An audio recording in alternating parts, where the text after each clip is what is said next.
Hey there you lot, welcome back to Pack Blends Fish. I've been away for a few weeks, a couple of visits to the mainland for some family stuff, but we're back and there's been some things to report on, so settle in, I'll see you on the other side for an update.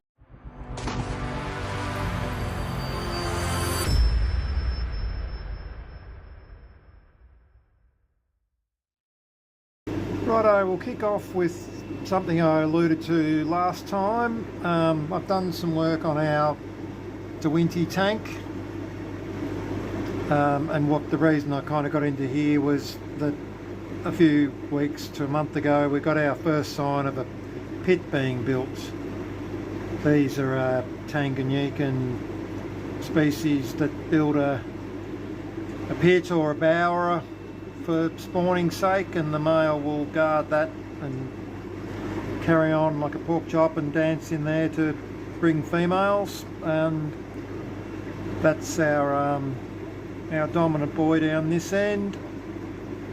Pretty lazy just at the minute, but he has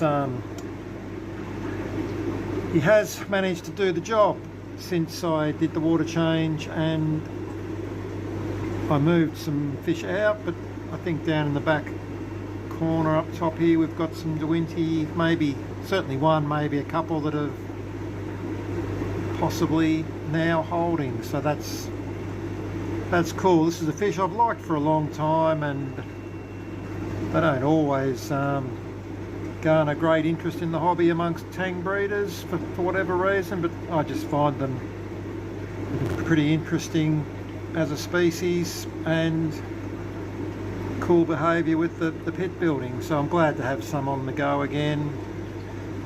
I'm not sure how big those mouthfuls are.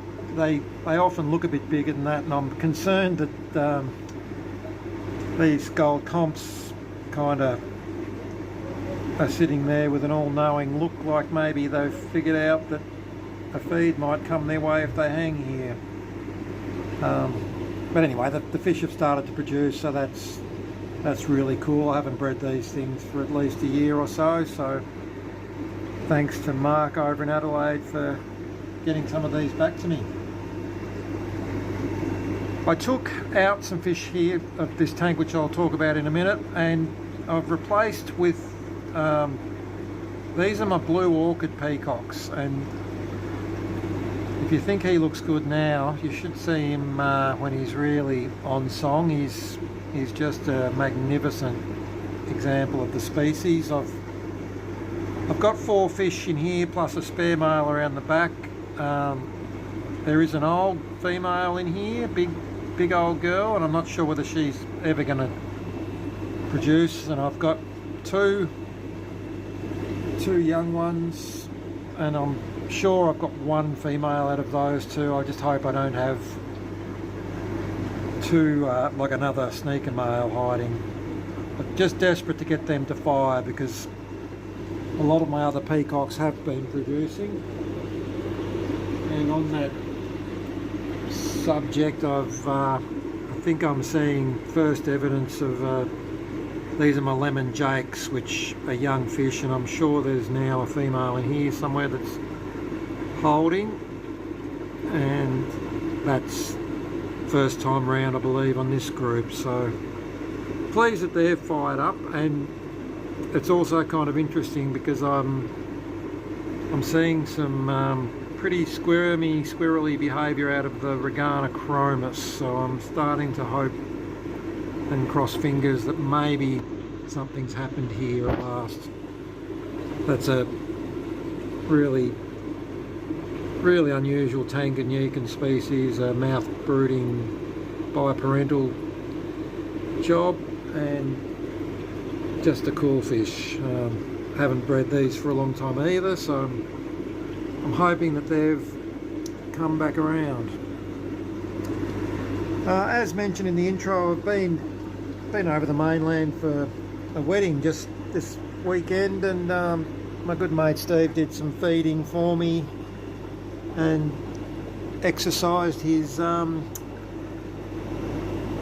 baby making skills, and he got into the Tiger Nakanda tank for me and dealt with a the first time that these have started to breed as well. So we got one female produced us a little batch here, which is great because that's been a grow out project, and I'm not sure how many of those go around in the hobby, but just nice to know that I can hopefully put some more out there. This tank's kind of embarrassing that there's so many fish breeding in there. I've been throwing fish here trying to slow it down, and it's had the opposite effect. Lots and lots of Bertoni. I don't even know whether I want to strip this time because I've got so many growing around the back. Just proves what fish will do when you treat them spitefully. They give it back to you. Now this was a great spot by Steve that this tank's been annoying me for some time from a maintenance point of view, because the under here the ball valves that I use for draining my tanks, that one had got some grit in it a while ago, so to drain this tank has been a pain in the ass for about a year, and it's made it very difficult for doing water changes the way I like to do them. But anyway, Steve spotted something that excited us. The Malawi fish we have in here is Nevochromis chrysogaster, and I've only got one female, and as luck would have it, he let me know while I was in Melbourne that one female was holding. So I've done a big job of work today. I've gotten into that tank and we've pulled out all the fish. Sorry, get focused. We've got a clutch here. I'm going to have to just work on a bit of air pressure there, that they're not tumbling as well as I would like, but have a nice little result there on the chrysogaster. And I drained the tank and took to get these ball valves out, you have to take out the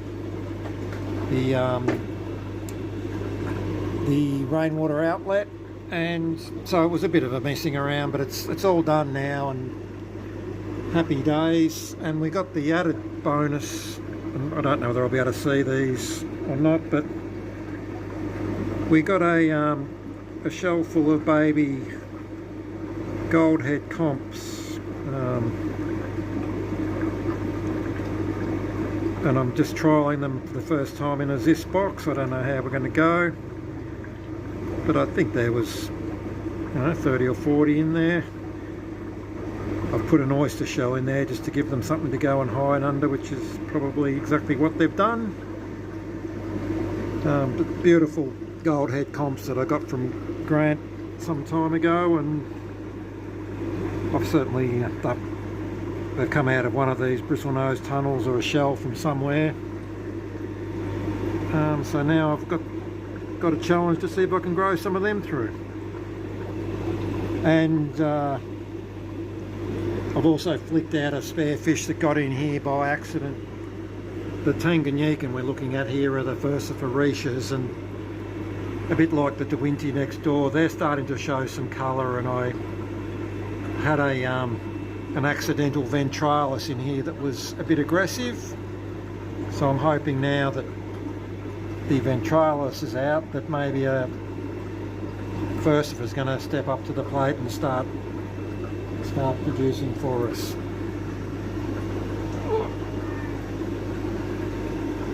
Steve also managed to get us out some standard ventralis tutus up there in the box. The tank hasn't actually been cleaned yet, which I'll probably get to tomorrow before I go to work. We've got a nice male tutor in there that's been carrying on, and I've had a good little run of it with the silver streaks in here. We've stripped four or five females finally, so it all came down to this colony had just been running out of balance for a long time, and I finally got in there and took out I think 5 excess males. This one we've landed with is a particularly good looking specimen. I've seen them with silver that bright before, but he's certainly got it all the way down his bod, so that's a nice example of the type for sure, and he's pretty happy with his lot in life. I've dropped in some what I thought were all female Cobway peacocks just to get some condition on, because I'm about to try and breed some more of these, and they were a little bit thin in the grow out tank, and it turns out that I've ended up with a male in there anyway, so hopefully they can get a bit of condition on before he chases them too hard. Box full of little bubbies, so they're going okay, and some eggs are tumbling here as well, so we've done well there. And this is the job I got to before I went away. So the tank where we started, the DeWinty, what was housed in there was something pretty special I got from my good mate Bill last year, which is the Virginalis firecrest. These are a pretty sought after Copatochromis species, and if I'm being honest, the females aren't too amazing. But I think that's our little boy there, just starting to kind of understand who he is. These fish are still pretty small. Those Psittachromis in front are only sort of 4.5 to 5.5 centimetres.